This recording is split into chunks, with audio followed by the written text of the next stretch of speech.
tamilcinemanew.in. சென்னையில் அன்னிக்கு பாலியல் தொல்லை கொடுத்ததை தட்டி கேட்ட கொழுந்தனாரை 2 பேர் வெட்டி கொலை செய்த சம்பவம் அனைவரையும் அதிர்ச்சியடைய வைத்துள்ளது. சென்னை வேசர்பாடி பகுதியை சேர்ந்தவர் நீரு என்கிற சீனிவாசன்.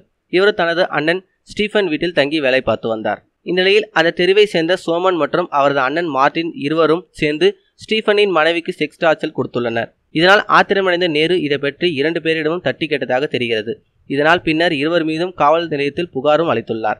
புகாரின் அடிப்படையில் போலீசார் இருவரையும் அழைத்து சாதாரணமாக பேசி அனுப்பி வைத்தனர். இதில் ஆத்திரமடைந்த சோமன் அவரது சகோதரன் மார்ட்டின் சேர்ந்து நேருவை அடித்து கொன்றனர்.